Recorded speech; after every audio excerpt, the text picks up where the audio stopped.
Hi guys, welcome back to my channel. Today we're going to talk about new Colourpop palettes, Birds of Paradise, Night Owl, and Lovebird, and I'm going to compare swatches with some other palettes that I already have. Is it worth it? Is it not? Is it just the same shades repeated over and over?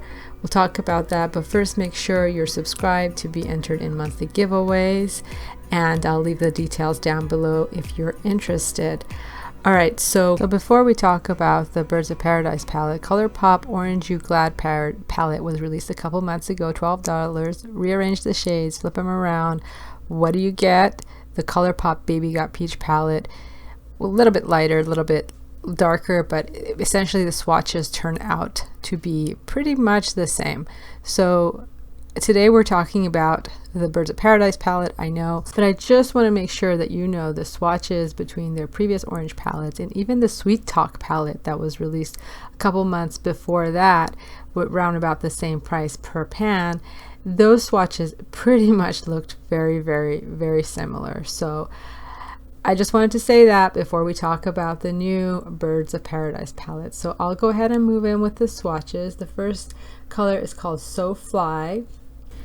Peek-a-Boo, which is like a neutral white. Then you have Cage Free, which is kind of like another lighter shade of orange. Then you have color called Perch, which is like a medium peach. Then Wing It, Preen Queen, Golden Egg, Pecking Order, and Hatched. So the orange shades do really look pretty with a nice sheen. Some of them are pretty matte, and then there's that one golden color in the middle. Now thankfully it doesn't have any glitters, unlike the Truly Madly Deeply palette that I previously swatched for you guys. I'll swatch it again just side by side so you guys can see. That palette had like one or two pops of orange peach color, and the rest were browns and mauves. So there's no real comparison here. I'm just trying to point out that this palette doesn't have a lot of glitter in it as much as the previous palettes did, and I'm not mad at it. It just has a lot of similar shades that you may already see in orange palettes, that if you already own those palettes, then I don't know why you would want this, but compared to the Truly Madly Deeply palette and the X's and O's palette, this palette has a lower price point of $12, and because it's Ulta exclusive, you are getting this at Ulta versus waiting for ship time from Colourpop. So real quick, I'm going to finish these swatches side by side. You'll see that there's not a whole lot of difference as far as the orange shades go. And then with the X's and O's palette, there was like maybe like one or two like reds to deepen the look. The nice thing about the X's and O's palette was you did have shades to deepen your look, whereas like with this new palette, you just have orange, lighter orange, darker orange, and a gold. So if you're looking for something to deepen like outer corners, you may want to use another Colourpop palette side by side. The pigmentation is definitely there. It's just not like a true bold color like a Norvina palette or anything like that. But so far, I think that it's a good addition to have if you already don't own any orange colors. So another thing I wanted to really quickly compare it to was one of my recent Disney palettes, the Midnight Masquerade palette. Now that palette had like 4 or 5 peachy mauve colors in there. Now it was interesting for me is that when I swatched these, compare it to the Bird of Paradise palette, these oranges are kind of showing up a little bit more dull. So I thought I'd go and compare it to the Juvia's Place palettes that I have. Now Juvia's Place does really nice orange toned colors, and or like even reds even, and nice thing about Juvia's Place is the price point is also reasonable. I believe these palettes were like 18 or something. They weren't too expensive, not too far outside the Colourpop range. So you see that even the oranges with Juvia's Place don't even show up as great as the Bird of Paradise palette. Now I'm just going through my palettes to see which one of them has orange in it. Now this one I don't have any orange in this palette, but I think I have an orange in the Tribe palette. So I'll go ahead and real quick show you guys the comparisons between the oranges here and the oranges in the Colourpop Bird of Paradise palette. So side by side, you'll see that the Juvia's Place one, the colors are more muted, whereas the Colourpop one seems to be more shinier. You have more sheen metallic colors in there. The Juvia's Place one also requires more building up a little bit compared to this one. So I really like the formula. However, I will say that both of them, as far as formula, have talc, and both of them have dimethicone in them. So if you're looking for an irritant-free palette, neither of these palettes may be right for you. Now, the Mario palette that I swatched yesterday, that one doesn't have talc in it. Anyway, another Ulta exclusive is the Bird of Paradise Pressed Powder palette, as well as the Lovebird Pressed Powder palette. Both of these retail for $12. I wasn't really interested in picking any of these palettes up because I don't want to encourage brands to keep popping out the same palettes by, you know, just swapping around a few colors and slapping a new name on it every week. So I just don't want to keep encouraging them with this type of behavior. So I know they want to make money. I already had a lot of these shades, and I don't want to get more. So another thing I thought would be interesting to compare it to was the Midnight Masquerade palette.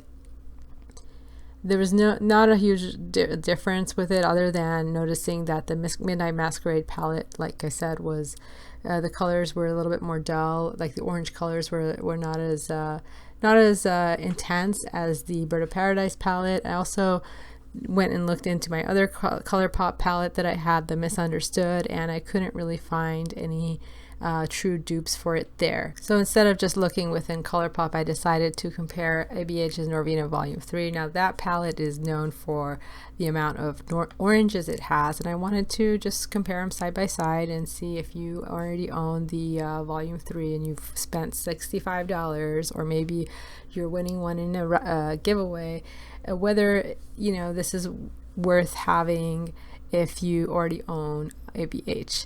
So ABH's colors are definitely more intense right off the bat. Comparing swatches, it's just no comparison at all.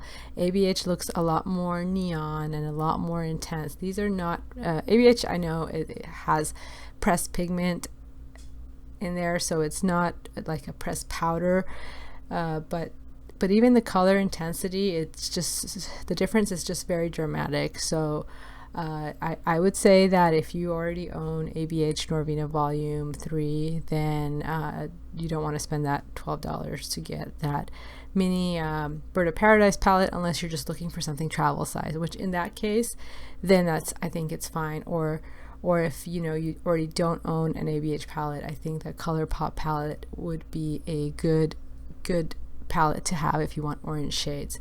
So real quick, I wanted to say that if they had included that glitter that we saw in that Truly Madly Deeply in that palette, then it would really be just like their other palettes, like the Disney palette, the Midnight Masquerade, and even the other Colourpop palette that I showed you earlier in this video, which was the Baby Got Peach palette. So I actually like how the Bird of Paradise palette doesn't have the glitter, because with their glitters I've seen a lot of fallout. Now I'm glad they took out glitter for this palette, because that makes it more usable for me, but I still would prefer to recommend the Norvina palette if you can somehow get your hands on it. I think it's a better investment. But overall, I'm really not mad at this palette. I think it's a good palette to have if you already don't own any of their orange eyeshadow palettes. So I actually think this is one of their better eyeshadow palettes, and if you can get this eyeshadow palette, the Bird of Paradise, it's probably a better investment over the other orange eyeshadow palettes that they've previously released, because it doesn't have that glitter fallout issue, because it doesn't have glitter in it. Also, buying from Ulta, it's always beneficial because the points are very, very valuable at Ulta, and you can redeem them for more eyeshadow palettes. So if you can get your hands on this palette, I think it's a much better investment than you know, going and buying those other orange eyeshadow palettes from from Colourpop directly, because you have a longer ship time to wait for, and the customer service in general is not as great as individual brands, and ULTA has a very good customer service and really good ship time, so I highly recommend them. So yeah, I think for $12 it's a good investment, and only if you don't own any other orange eyeshadow palettes, I think it's worth it. So as always, thanks so much again for watching. Let me know in the comment section below what you guys thought, and as always, don't forget to subscribe, and I will see you guys next time. Thank you.